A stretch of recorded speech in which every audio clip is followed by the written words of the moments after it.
Engine oil தான் change பண்ண போகிறோம். Aprilia SR 150.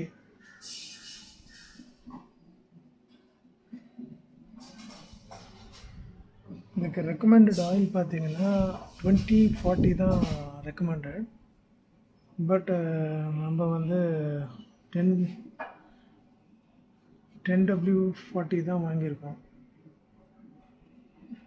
இது எம்எல்ஓ வந்து ஏற்கனவே வாங்கி வச்சாச்சு, அதனால் நம்ம இந்த தடவை இது ஃபுல்லி சிந்தட்டிக் போடலான்ட்டு. ஆனால் 2040 தான் ரெக்கமெண்டட். நீங்கள் வாங்கி யூஸ் பண்ணுறதா இருந்தால் 2040 தான் யூஸ் பண்ணணும். ஏன்னா இது ஹார்டான இன்ஜின். ஸோ இந்த இன்ஜினுக்கு வந்து புல்லட் மாதிரி 2040 அந்த மாதிரி போட்டால் தான் கொஞ்சம் திக்னஸ் அதிகமாக இருக்கும். இது அப்போ தான் பர்ஃபார்ம் நல்லா பண்ணும். ஸோ இது ரொம்ப தின்னாக இருக்கும். இது R15க்கு ஊற்றலாம். பட் இருந்தாலும் நம்ம ஃபுல்லி சிந்தட்டிக் ஊற்றி பார்க்கலாமே அப்படின்ட்டு இப்போது நம்ம இது தான் நம்ம சேஞ்ச் பண்ண போகிறோம். ஸோ இதுக்கு என்னென்ன தேவைன்னு நான் சொல்கிறேன் பாருங்க. இந்த எல்லா ஆங்கிள் ஒன்று வாங்கிக்கோங்க. இதுனா ஒரு 200 rupees இருக்கும். இது பார்த்தீங்கன்னா 24 பிட். இது FD 24Hன்னு போட்டிருக்கு இல்லையா, இந்த மாதிரி பிராண்டாக வாங்கிக்கணும். டெப்பேரியா, ஈஸ்ட்மேன், டெப்பேரியான்னு ஒரு 2 பிராண்ட் இருக்குது. அதெல்லாம் கொஞ்சம் குவாலிட்டியான பிராண்டு. ஸோ இந்த மாதிரி டூல் யூஸ் பண்ணிங்கன்னா உங்களுக்கு ஸ்லிப் ஆகாது. ஸ்லிப் ஆகாதுன்றதை விட இதோட மெட்டீரியல் குவாலிட்டி வந்து கொஞ்சம் ஹெவியாக இருக்கும். நீங்கள் லாங் லைஃப் யூஸ் பண்ணலாம். மெக்கானிக்ஸ்லாம் இதுதான் வாங்குவாங்க, அவங்களுக்கு தெரியும். நிறையா லோக்கல் ப்ராடக்ட் கிடைக்குது. இதெல்லாம் வந்து 200 rupees இருக்கும் இந்த ஒரு பிட்டு, மோர் தென் 150. ஸோ இப்போ இந்த மாதிரி பிட்டு நீங்கள் யூஸ் பண்ணும்போது உங்களுக்கு பர்மனெண்ட்டாக நீங்கள் யூஸ் பண்ணிக்கிட்டே இருப்பீங்க. அவ்வளோ சீக்கிரம் உங்களுக்கு வந்து டேமேஜ் ஆகாது. லோக்கல் பிராண்ட்லாம் வந்து உங்களுக்கு ஃபுல் செட்டாக எல்லா பிட்டும் சேர்த்து ஒரு 500-600 கொடுப்பாங்க, எல்லாம் சேர்த்து. ஆனால் ஸ்லிப் ஆகும். அதுக்கப்புறம் அது யூஸ் பண்ண முடியாமல் போயிடும் அப்புறம். அதனால் இந்த மாதிரி குவாலிட்டியாக வாங்கிக்கோங்க. ஸோ இதை வந்து நீங்கள் வெறும் இதையே வச்சு நீங்கள் வந்து ஃபோர்ஸ் கொடுத்து நீங்கள் திருப்பினீங்கன்னா, ஃபோர்ஸ் கொடுத்து உங்களால் இதை வச்சு நீங்கள் திருப்ப முடியாது. ஸோ அதனால் வந்து ரொம்ப ஃபோர்ஸ் கொடுக்காம எப்படி கழட்டுன்னு பாருங்கள். பொதுவாக ரொம்ப ட்ரை பண்ணுவாங்க மெக்கானிக்லாம். பார்த்தீங்கன்னா டப்புன்னு அடித்து சுற்றி எடுத்து அடித்து ஓப்பன் பண்ணுறதை பார்த்துருப்பீங்க. இது சிம்பிளாக பண்ணணும்னா ஒன்று, நமக்கு இந்த மாதிரி பைப் வந்து நீங்கள் கீழே வாங்கிக்கணும். ஒரு ஹார்ட்வேர் ஷாப்பில் கேட்டிங்கன்னா இந்த மாதிரி பைப் கொடுப்பாங்க. இது வந்து ப்ளம்பிங்க்காக யூஸ் பண்ணுற அந்த பைப் இது. ஸோ இது நீங்கள் வாங்கிட்டிங்கன்னா உங்களுக்கு வந்து ப்ரெஷர் கொடுக்காம, இது டார்க் வந்து பார்த்திங்கன்னா அதிகமாக இருக்கும். ரொம்ப கஷ்டப்படாமல் ஈஸியாக ரிமூவ் பண்ணிடலாம். அவ்வளோதான்.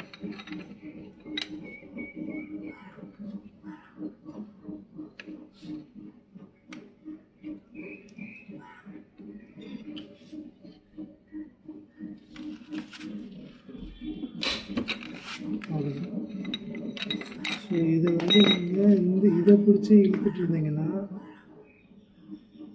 உங்களால் வந்து இதை கழட்டிருக்க முடியாது, ரொம்ப கஷ்டம்.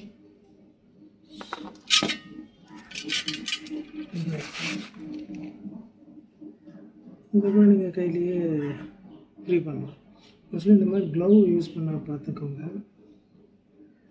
இது மெடிக்கல்ஸில் கிடைக்கும், ஒரு 10 ரூபாய்க்கு அந்த ரப்பரில் வந்து க்ளவுஸ் ஒன்று கிடைக்கும். ஸோ அந்த க்ளவுஸ் யூஸ் பண்ணிங்கன்னா நீங்கள் ஒன்ஸ் யூஸ் பண்ணி தூக்கி போட்டுடலாம். இது வந்து கொஞ்சம் இதில் இண்டஸ்ட்ரியில் யூஸ் பண்ணுறது கொஞ்சம் ஹெவியாக இருக்கும். இது கொஞ்சம் ஏதாவது சுற்றிக்கிது தெரியாமல் பட்டுச்சுன்னா கூட உங்களுக்கு அவ்வளோ சீக்கிரம் ரத்தம் எதுவும் வராமல் இருக்கும்.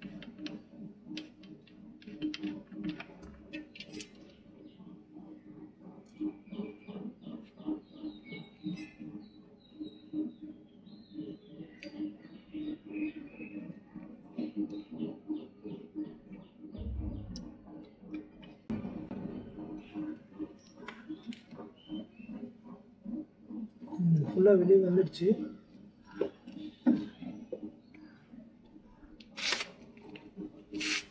இதில் இங்கே ஒரு ஃபில்ட்ரு ஒன்று இருக்கும்.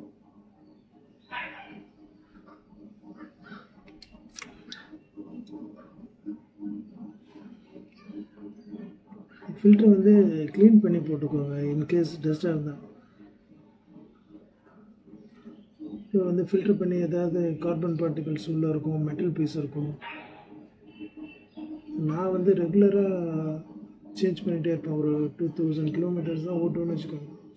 அடிக்கடி மாற்றுறதுனால இந்த ஆயில் வந்து ரொம்ப டஸ்ட்டு இருக்காது. பாருங்கள்,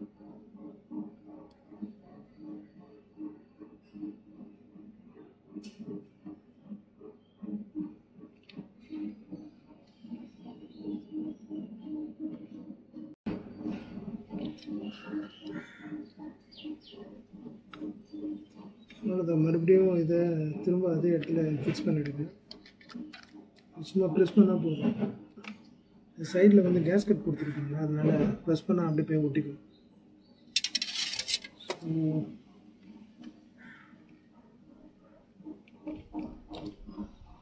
ஓல்டு ஆயில் ரொம்ப மோசமாக இல்லை, ஓரளவுக்கு. சைடில் பார்த்தீங்கன்னா தெரியும். ரொம்ப பிளாக்காக இருந்தால் நம்ம இந்த மாதிரி ஷேக் பண்ணும்போது சைடில் பிளாக்காகவே தெரியும். இது ஓகே. இந்த மாதிரி சீக்கிரம் நம்ம இன்ஜின் ஆயில் மாற்றுறது வந்து இன்ஜின் அவ்வளோ சீக்கிரம் உங்களுக்கு போர் போகாமல் இருக்கும், போர் அடி வாங்காமல் இருக்கும்.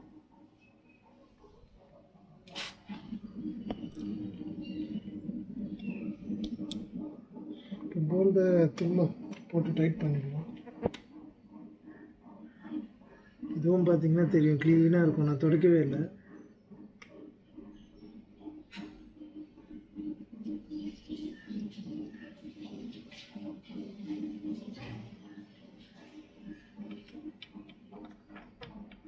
இது ரொம்ப ப்ரெஷர்லாம் இருக்காது, ஏன்னா அது ஸ்ப்ரிங் கிடையாது இந்த மாடலில். ஈஸியாக கழட்டிட்டு மாட்டிடலாம். ஆனால் டார்க் அதிகமாக இருக்கும். இன்ஜின் ஹீட் ஆனதில் உங்களுக்கு இந்த போல்டு பார்த்திங்கன்னா ஓவர் டைட்டில் இருக்கும். ஸோ அது நீங்கள் கழட்டுறது மட்டும்தான் கஷ்டம். நீங்கள் இந்த மாதிரி வெறும் இந்த எல்லா ஆங்கிளும் இந்த பிட்டு வச்சு அப்படியே கையிலேயே கழட்ட ட்ரை பண்ணிங்கன்னா ரொம்ப கஷ்டம். அதுக்கு நீங்கள் இந்த மாதிரி ஹார்ட்வேர்ஸில் ஒரு பைப்பு வாங்கிட்டிங்கன்னா இதெல்லாம் ஒரு 100 or 200 இருக்கும். நான் வாங்கி ரொம்ப நாள் ஆகுது. அதுக்கு நீங்கள் இந்த மாதிரி வாங்கி ஸோ இப்படி நீங்கள் யூஸ் பண்ணும்போது உங்களுக்கு ரொம்ப ஸ்ட்ரெயின் பண்ண மாட்டீங்க. இல்லைன்னா இந்த இன்ஜின் மாற்றினதுக்கே நீங்கள் டயர்ட் ஆகிட்ருப்பீங்க. ஸோ இது ஈஸியாக மாற்றிட்டு போயிடலாம். ஆனால் டைட்டு வைக்கும்போது மட்டும் எப்போவுமே இதை மட்டும் வச்சு டைட் வைங்க. உங்களோட ஹேண்ட் டைட்டே போதும். அதுக்கு நீங்கள் அதெல்லாம் யூஸ் பண்ணிங்கன்னா த்ரெட்டு போயிடும். அது டைட்டாக இருக்கிறதுக்கு ரீசன் என்னென்னா ஹீட் ஆகி டைட் ஆகுது, ஒட்டிக்குது. ஸோ அதனால டைட்டாக இருக்கும். அது இதுக்கு முன்னாடி வந்து இன்ஜின் ஆயில் சேஞ்ச் பண்ணும்போது ஓவர் டைட் வச்சுருக்காங்க அப்படின்னு கிடையாது. அதுக்காக அதே டைட் வைக்கணும்னு சொல்லிட்டு நீங்கள் அதை வச்சு டைட் பண்ணிங்கன்னா த்ரெட்டு போயிடும்.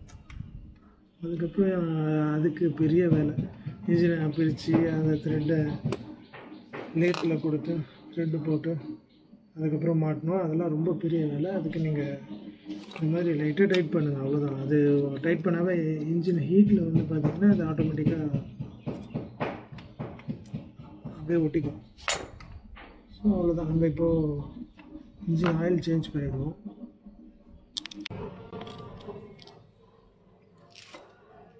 $800 ml தான் இதோட லெவல். ஸோ நீங்கள் அதுக்கு மேலே ஊற்றக்கூடாது. இப்போ அவங்க லெவல் கொடுத்துருப்பாங்க. நீங்கள் எப்போவுமே சென்டர் ஸ்டாண்ட் போட்டுக்கோங்க ஃபில் பண்ணும்போது.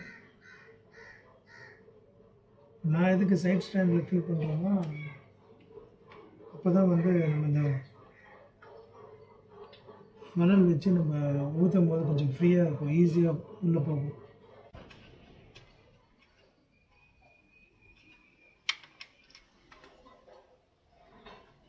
ஓகே, ஆஃபருக்கு எனக்கு என்னமோ இது போதும்னு தோணுது. நான் வந்து ரெகுலராக செக் பண்ணுவேன், ரீப்ளேஸ் பண்ணிகிட்டே இருப்பேன் 2000 கிலோமீட்டர் ஒன்ஸ்.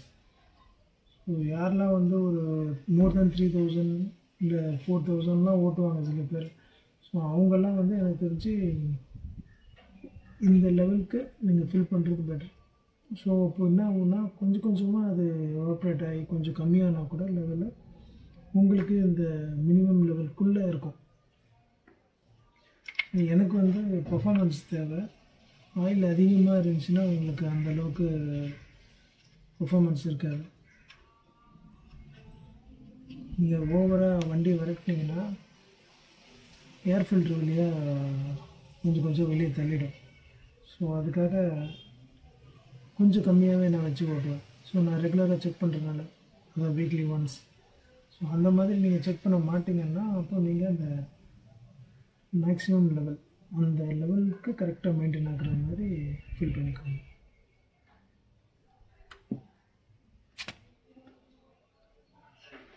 ஸோ அதை இப்போ ஃபில் பண்ணியாச்சு. வேறு ஏதாவது அப்ரிலா பற்றி வேறு ஏதாவது உங்களுக்கு டவுட் இருந்துச்சுன்னா, அதை பற்றின வீடியோ வேணும்னா நீங்கள் மேக் பண்ண சொல்லி கமெண்ட்டில் சொல்லுங்கள். நான் சேனல் ஆரம்பிக்கிறதுக்கு முன்னாடி நிறையா பண்ணிட்டேன் இந்த வண்டியில். இந்த ஃபியூல் டேப் வந்து ப்ராப்ளம் இருந்துச்சு. ஸோ நிறைய பேர் இதை ஃபேஸ் பண்ணியிருப்பீங்க. அதுக்கு சொல்யூஷன் என்கிட்ட இருக்குது. ஸோ நான் ஆல்ரெடி பண்ணிட்டேன். 4க்கு ஆயில் சீல் மாற்றிருப்பேன் இதுக்கு முன்னாடி. இந்த வண்டியில் அப்புறம் கிளச்சு க்ளீன் பண்ணி ஃபிக்ஸ் பண்ணுறது, கிளச்சு ரோலரு, ஸோ அதெல்லாம் ஏற்கனவே நிறைய பண்ணிட்டேன். ஸோ உங்களுக்கு ஏதாவது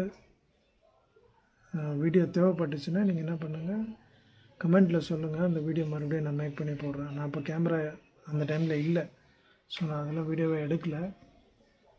ஸோ உங்களுக்கு இப்போது அது வேணும் அப்படின்னு நினச்சிங்கன்னா நீங்கள் அதை கமெண்ட்டில் சொல்லுங்கள். அந்த வீடியோ மறுபடியும் நான் மேக் பண்ணி போடுறேன். வீடியோ பிடிச்சிருந்ததுன்னா ஷேர் பண்ணுங்கள். அப்படிலே அதிகமாக வீடியோ நீங்கள் பார்க்குறது கொஞ்சம் கஷ்டம்தான். மற்ற வண்டியில் நிறையா சேல் ஆகும். அப்படியில் வந்து சேல்ஸ் கொஞ்சம் கம்மியாக இருக்கும். ஸோ இந்த வண்டியில் நீங்கள் ஏதாவது உங்களுக்கு ஸ்பேர் கிடைக்காமோ ஏதாவது ஒரு சொல்யூஷன் உங்களுக்கு கிடைக்காம இருந்துச்சுன்னா சொல்லுங்கள். நான் அது என்னன்னு நானும் சர்ச் பண்ணி உங்களுக்கு சொல்யூஷன் கொடுக்க ட்ரை பண்ணுறேன்.